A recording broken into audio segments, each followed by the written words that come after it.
Okay, Adriana. So we just finished this shell grouping here of 9 double crochets, and in the picture you sent me, that was the dark blue row.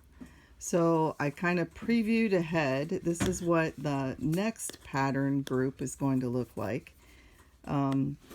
There's 3 blue colored rows together in your picture, so this is the one in the middle, kind of a light blue row. So we're going to end up doing double crochet, chain 5, double crochet, chain 5, double crochet, chain 5, double crochet in between those shells. And I don't know if it looks better to you when I turn it this way. So kind of a different little presentation of these way to make the shells in the next row. So let me tear back here,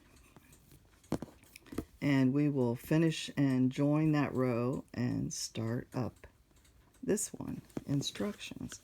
So this is my last 9 double crochet from the previous row. So I'm going to slip stitch into here, and I now have 2 cats on my lap and 1 on the headrest of the recliner bothering me. So we will see how that goes. Like, here's Lucy. Yes, Lucy. And there's Max. Yes. So I have kitties everywhere, and they've got me pinned in pretty good. All right, so here we go. Slip stitch right there, and that completes the pattern in the last row. So now we need to make a base for the next row of shells. So I need a double crochet here. So like I showed you before, I like to do a single crochet and chain 1 and count that as my first double crochet. Kind of makes it less noticeable, I think, than just doing chains all the way up. But you could do 2 chains, okay? And now for the base for the next row of shells here, we need 5.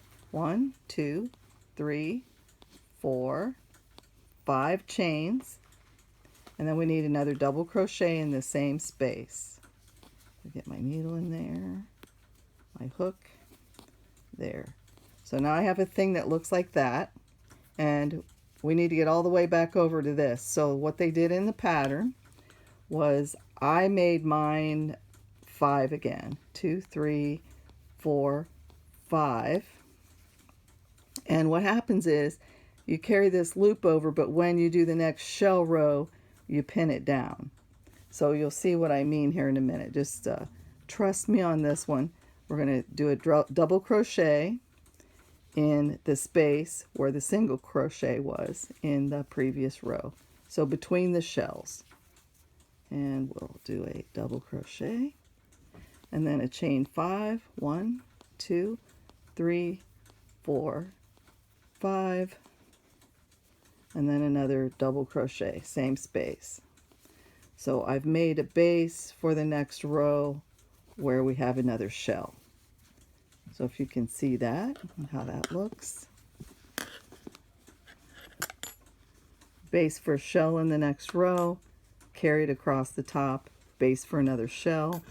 And so I would do a chain 5 to carry across the top, and then I would do this double crochet, chain 5, double crochet in this next single crochet stitch right here, and continue that all the way around.